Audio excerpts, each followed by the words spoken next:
ആരാണ് വിൻഫാസ്റ്റ്? എത്ര നാളായി അവർ വാഹനങ്ങൾ വിൽക്കാൻ തുടങ്ങിയിട്ട്? എന്താണ് ഇന്ത്യയിലേക്കുള്ള വരവിൻ്റെ ഉദ്ദേശം? വിൻഫാസ്റ്റ് വാഹനങ്ങൾ നമുക്ക് അഫോർഡബിൾ ആയിരിക്കുമോ അതോ എക്സ്പെൻസീവ് ആയിരിക്കുമോ?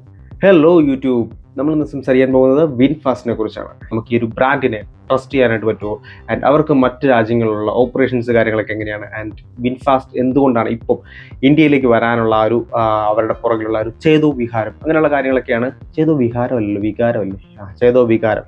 സോ ഇതൊക്കെയാണ് നമ്മളിന്ന് ചർച്ച ചെയ്യാൻ പോകുന്നത്. ആൻഡ് നമുക്ക് റിയലി ആ ഒരു ബ്രാൻഡിനെ ട്രസ്റ്റ് ചെയ്തിട്ട് അവരുടെ വാഹനം എടുക്കാൻ സാധിക്കുമോ, ഇങ്ങനെയുള്ള കാര്യങ്ങളൊക്കെ നമുക്ക് നോക്കാം. And my name is Abhijith Ramachandran. Let's go to the video.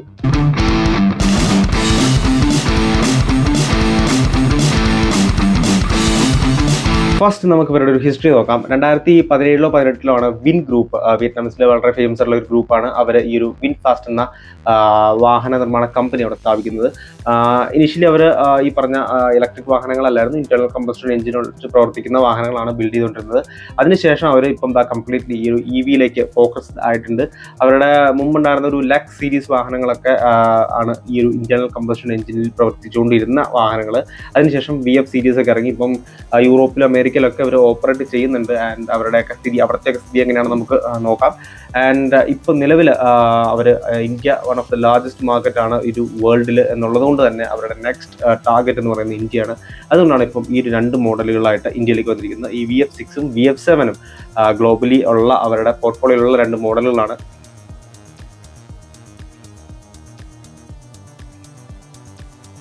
ഇവരുടെ ഒരു ഹിസ്റ്ററി നോക്കിക്കഴിഞ്ഞാൽ US, കാനഡ പോലുള്ള രാജ്യങ്ങളിലൊക്കെ അല്ലെങ്കിൽ യൂറോപ്പിലൊക്കെ ഈ ഒരു വാഹനം നിർമ്മാണ കമ്പനി അവരുടെ പ്രസൻസ് ഉണ്ട്. പിന്നെ ഇവർക്ക് നമ്മുടെ ജനറൽ മോട്ടോഴ്സുമായിട്ട് ടൈപ്പ് ഒക്കെ ഉണ്ടായിരുന്നു. ആൻഡ് അതുകൊണ്ട് തന്നെ ഈ യൂറോപ്പ് അതുപോലെ അമേരിക്ക പോലുള്ള സ്ഥലങ്ങളിലൊക്കെ ഇവർ വളരെ പെട്ടെന്ന് തന്നെ അവരുടെ EV ഇലക്ട്രിക് വാഹനങ്ങൾ എത്തിക്കാനായിട്ട് അവർ ശ്രമിച്ചുകൊണ്ടിരിക്കുന്ന സമയത്ത് കുറേയധികം നെഗറ്റീവ്സ് അവിടെ നിന്ന് ഇവിടുന്നൊക്കെ വന്നിട്ടുണ്ടായി. നെഗറ്റീവ്സ് പറയാനായിട്ട് ഇപ്പോഴും ആൾക്കാർ ഉണ്ടാവുമല്ലോ എന്ന് ചോദിച്ചു കഴിഞ്ഞാൽ എന്താണ് നെഗറ്റീവ്സ് എന്ന് വെച്ച് കഴിഞ്ഞാൽ കുറേയധികം സോഫ്റ്റ്വെയർ ഗ്ലിച്ചസ് ഉണ്ടായിരുന്നു. അതുപോലെ തന്നെ അവർ പറയുന്ന റേഞ്ച് കിട്ടുന്നില്ല എന്നുള്ളൊരു ഇഷ്യൂ പലയിടത്തും വന്നിട്ടുണ്ടായിരുന്നു. ആൻഡ് ഇവർ വളരെ വലിയൊരു പ്രസ് മീറ്റിനൊക്കെ ഈ ഒരു വാഹനം കൊടുത്ത് പ്രസ് മീറ്റിങ്ങിനൊക്കെ ഈ വാഹനം കൊടുത്തിട്ട് ആൾക്കാരോട് ഓടിച്ചു നോക്കി അഭിപ്രായം പറയാനായിട്ട് പറഞ്ഞ സമയത്ത് അവർ പറയുന്നത് it's not a finished, completely polished ആയിട്ടുള്ള ഫിനിഷ്ഡ് പ്രോഡക്റ്റ് അല്ല, it's not a fully finished product, അല്ലെങ്കിൽ നമുക്ക് കസ്റ്റമേഴ്സിന് വിൽക്കാൻ പറ്റുന്ന തരത്തിലുള്ള ഒരു അവസ്ഥയിലേക്ക് അതായിട്ടില്ല എന്നുള്ള റിവ്യൂസ് ഒക്കെ ആയിരുന്നു അവിടെ നിന്ന് വന്നിട്ടുണ്ടായിരുന്നത്. ഇതിൻ്റെയൊക്കെ ബാക്കിലുള്ള ഒരു പ്രശ്നം എന്ന് വെച്ച് കഴിഞ്ഞാൽ ഇവർ വളരെ വേഗത്തിൽ വളരെ പെട്ടെന്ന് തന്നെ അവരുടെ ഒരു നെറ്റ്വർക്ക് വ്യാപിപ്പിക്കാനായിട്ട് ശ്രമിച്ചു. അതുകൊണ്ട് തന്നെ ആ ഒരു സമയത്ത് കുറേയധികം വാഹനങ്ങൾ പ്രൊഡ്യൂസ് ചെയ്തു, മാനുഫാക്ചർ ചെയ്തു, അവർ കസ്റ്റമേഴ്സിലേക്ക് എത്തിക്കാനായിട്ട് ശ്രമിച്ചു. പക്ഷേ ആ ഒരു സമയത്ത് ആ ഒരു ബെറ്റർ ക്വാളിറ്റി ചെക്സ് നടത്താനായിട്ടുള്ള സമയം ഉണ്ടായിട്ടുണ്ടാവില്ല. അതുകൊണ്ട് തന്നെ കുറച്ചധികം ക്വാളിറ്റി ഇഷ്യൂസൊക്കെ ഇങ്ങനെ റിപ്പോർട്ട് ചെയ്തിട്ടുണ്ടായിരുന്നു. അതുപോലെ തന്നെ വിയറ്റ്നാമിലെ തന്നെ ഒരു യൂട്യൂബർ, അവൻ്റെ പേര് ഞാൻ മറന്നു, എന്തോ ടാങ് വാങ് അങ്ങനെ എന്തോ ഒരു പേരാണ്, അവിടെയുള്ള ആൾക്കാരുടെ പേരൊക്കെ അങ്ങനെയാണല്ലോ. സോ പുള്ളി യൂട്യൂബിലൊരു വീഡിയോ ഇട്ടിട്ടുണ്ടായിരുന്നു. പുള്ളിയുടെ ഒരു ലക്സ് സീരീസിൽപ്പെട്ട ഒരു വാഹനം, ആക്ച്വലി ആ ഒരു വാഹനത്തിന് ഇവർ ഓഫർ ചെയ്തിട്ടുള്ള അല്ലെങ്കിൽ പറഞ്ഞിട്ടുള്ള ക്വാളിറ്റി ഇല്ല, പലയിടത്തും ക്വാളിറ്റി ഇഷ്യൂസ് ഉണ്ട് എന്നൊക്കെ പറഞ്ഞ് അറൗണ്ട് ഒരു 5 ലക്ഷം സബ്സ്ക്രൈബേഴ്സൊക്കെ ഉള്ള ഒരാളാണെന്ന് തോന്നുന്നു.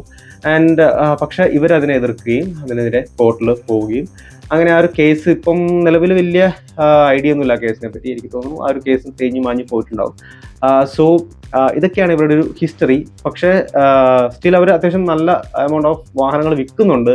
എന്നാൽ പോലും അവരുടെ കഴിഞ്ഞ കുറച്ച് ക്വാർട്ടർലി സെയിൽ ഫിഗേഴ്സ് നോക്കി കഴിഞ്ഞാൽ അല്ലെങ്കിൽ റവന്യൂ ഫിഗേഴ്സ് നോക്കി കഴിഞ്ഞാൽ റവന്യൂ ഉണ്ട്, പക്ഷെ എന്നാൽ പോലും അവരുടെ നെറ്റ് ലോസ് ആണ് അവർക്കുള്ളത് എന്ന് പല മാധ്യമങ്ങളും റിപ്പോർട്ട് ചെയ്യുന്നുണ്ട്. നിങ്ങൾക്കും ജസ്റ്റ് ഒന്ന് റിസർച്ച് ചെയ്ത് കഴിഞ്ഞാൽ ഈ കാര്യങ്ങളൊക്കെ മനസ്സിലാവുന്നതാണ്. ഇതൊക്കെ ഞാൻ എന്തുകൊണ്ടാണ് പറയുന്നത് വെച്ച് കഴിഞ്ഞാൽ പുതിയൊരു വാഹന നിർമ്മാണ കമ്പനി നമ്മുടെ രാജ്യത്തേക്ക് വരുമ്പോൾ പല ആളുകൾക്കും സംശയം ഉണ്ടാവും, ഈ ഒരു വാഹനം നമ്മൾ പർച്ചേസ് ചെയ്യണോ, ഇതിന്റെ സർവീസ് കാര്യങ്ങളൊക്കെ എങ്ങനെയായിരിക്കും. പക്ഷെ അതിന് ഓൺ ടോപ്പിൽ അവർ നമ്മൾ ആ വാഹനം കണ്ടു കഴിയുമ്പോഴത്തേനും നല്ല ക്വാളിറ്റി ഫീൽ ചെയ്യും. അതുപോലെ തന്നെ അവർ ബെറ്റർ ആയിട്ടുള്ള പ്രൈസിങ്ങോട് കൊടുക്കും. പല ആളുകളും ചിലപ്പോൾ ആ ഒരു വാഹനം പർച്ചേസ് ചെയ്യാനായിട്ട് ഒരു മോട്ടിവേറ്റഡ് ആവും. പക്ഷേ എന്നാൽ പോലും നമ്മൾ ആ വാഹന ബ്രാൻഡിന്റെ ഹിസ്റ്ററിയും കാര്യങ്ങളൊക്കെ ഒന്ന് അറിഞ്ഞിരിക്കുന്നത് വളരെയധികം നല്ലതാണ്. സോ ഇതൊക്കെ വെച്ചിട്ട് ഇന്ത്യയിലേക്ക് വന്നു കഴിഞ്ഞാൽ ഫസ്റ്റ് ഓഫ് ഓൾ നമുക്ക് ഇതിന്റെ ടെക്നിക്കൽ സ്പെസിഫിക്കേഷൻസ് നോക്കാം, എന്നിട്ട് ചർച്ച ചെയ്യാം.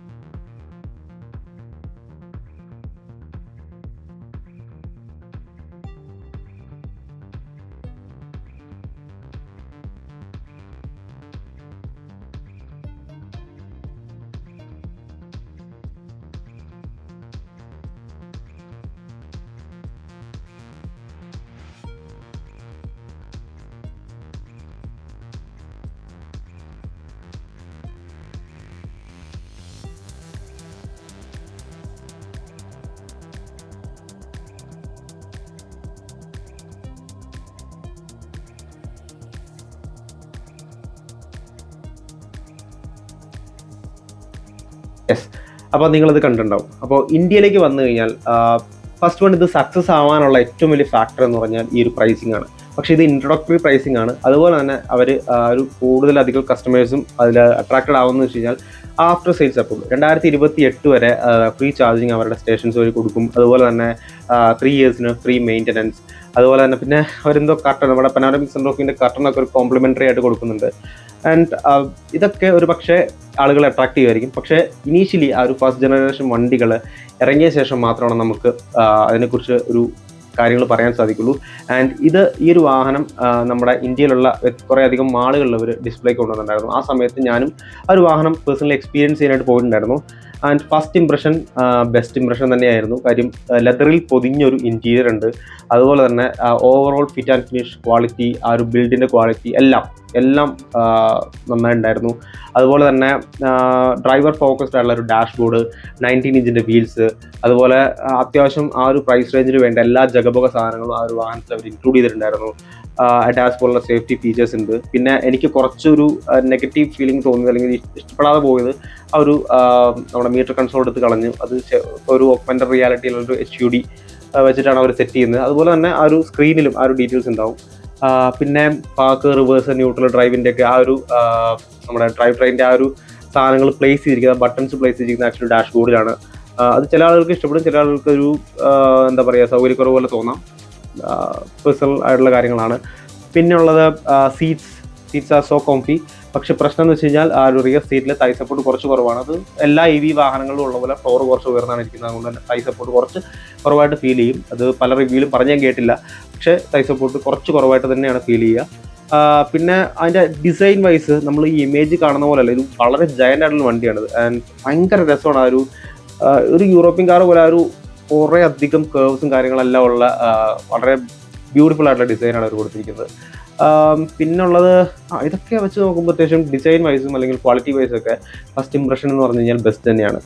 പിന്നെ ഇനി ആ ഒരു വാഹനം പ്രൊഡക്ഷനിലേക്ക് എത്തുമ്പോൾ ആ ഒരു ക്വാളിറ്റി സാധനങ്ങൾ അവർ എത്രത്തോളം അടിപൊളിയായിട്ട് കൊണ്ടുപോകും എന്നുള്ളതാണ് ഇതിൽ നമുക്ക് നോക്കാനുള്ളത്. പിന്നെ ഞാൻ പറഞ്ഞ പോലെ തന്നെ ഈ ഒരു ബ്രാൻഡ് ആക്ച്വലി $500 million ഇപ്പോൾ ഓൾറെഡി തമിഴ്നാട്ടിൽ ഒരു പ്ലാനിന് വേണ്ടി ഇൻവെസ്റ്റ് ചെയ്തിട്ടുണ്ടായിരുന്നു.